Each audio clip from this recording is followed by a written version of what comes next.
नमस्कार मंडळी, मी दिव्या तुमचं सगळ्यांचं आपल्या चॅनलवरती अगदी मनापासून स्वागत करते। तर आज आहे गुढीपाडवा। गुढीपाडव्याच्या तुम्हा सर्वांना हार्दिक शुभेच्छा। तुमचं आयुष्य नेहमी आनंदी आणि यशस्वी राहो ही स्वामींच्या चरणी प्रार्थना करते। तर आज गुढीपाडवा होता, त्यामुळे मी दरवाजामध्ये छान अशी छोटीशीच रांगोळी काढली होती आणि त्यानंतर लगेच सकाळी गुढी उभारायची होती। जेवढे सकाळी गुढी उभारेल तेवढं चांगलं असतं, त्यामुळे अगोदर गुढी उभारून घेतली आम्ही। तर वरती टेरेस वरतीच गुढीला नेसण्यासाठी साडी आणि पूजाचं सामान घेऊन आले होते आणि त्यानंतर लगेच मी गुढीला सजवायला सुरुवात केली। तर ही सुंदर साडी मी गुढीला नेसवली होती। गुढीपाडव्याच्या दिवशी गुढीला सजवणं खूप शुभ मानलं जातं। ही साडी आपण गुढीपाडव्याच्या दिवशी गुढीला नेसवतो, कारण गुढी म्हणजे विजय आणि समृद्धीचं प्रतीक आहे।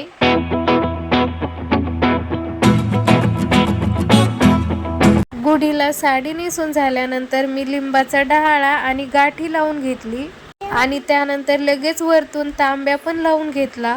गुढीला लिंबाचा डहाळा, गाठी, साडी वगैरे नेसल्यानंतर खूप छान दिसत होती गुढी आणि त्यानंतर लगेच गुढी उभारून घेतली। ही गुढी विजय, आनंद आणि समृद्धीचं प्रतीक आहे। नवीन आशा, नवीन सुरुवात आणि खूप साऱ्या आनंदासाठी आपण ही गुढी नवीन वर्षी उभारत असतो।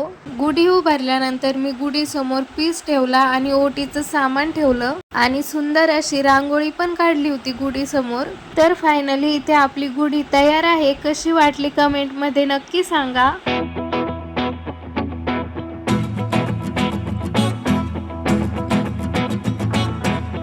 गुढीपाडव्याची पूजा झाल्यानंतर लगेच स्वयंपाकाला सुरुवात केली, कारण गुढीला नैवेद्य दाखवायचा होता।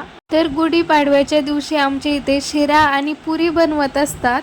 तर इथे मस्त आम्ही अगोदर पुऱ्या बनवून घेतल्या चुलीवरती।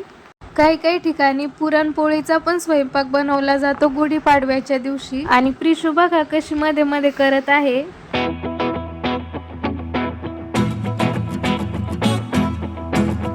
पुऱ्या झाल्यानंतर लगेच शिरा बनवायला घेतला मी। तुपात भाजलेला रवा आणि त्याचा येणारा सुगंध एकदम मस्त होता। शिरा बनवताना रवा एकदम लालसर होईपर्यंत भाजून घ्यायचा, त्यामुळे शिऱ्याची टेस्ट एकदम छान लागते। तर मला याच्या वड्या बनवायच्या होत्या, तर मी एका ताटामध्ये आधी तूप लावून घेतलं आणि तयार झालेला शिरा या ताटामध्ये पसरवून घेतला।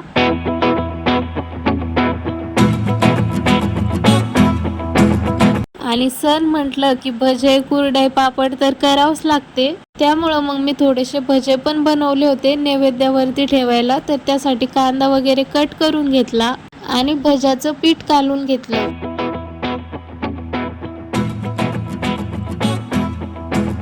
आणि मग त्यानंतर मी थोडीशी कढी बनवली होती। तर आमच्या इथे पाडव्याच्या दिवशी कढी, वरण भात, शिरा, भजे, कुरडई, पापड असा स्वयंपाक असतो। तर मी हे सर्व पदार्थ बनवले होते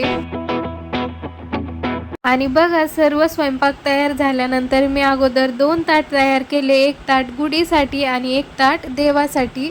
तर बघा अगोदर छानपैकी देवाला नैवेद्य दाखवला आणि त्यानंतर मग वरती गुढीसाठी पण नैवेद्य घेऊन गेले होते आणि गुढीला पण नैवेद्य दाखवला।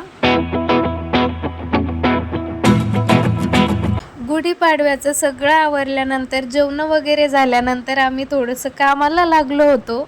तर शेतातून गहू काढून आणलेला होता, तर तोच भरून ठेवायचा होता आम्हाला। अचानकच पावसाचं वातावरण तयार झालं होतं आणि पाऊस येण्याची शक्यता होती, त्यामुळे आम्ही हा गहू घाई गडबडीने लवकर भरून ठेवला होता। आम्हाला हा गहू वाळून द्यायचा होता उन्हामध्ये 5-6 दिवस अजून, पण अचानकच पावसाचं वातावरण तयार झालं, त्यामुळे भरूनच ठेवावं लागला।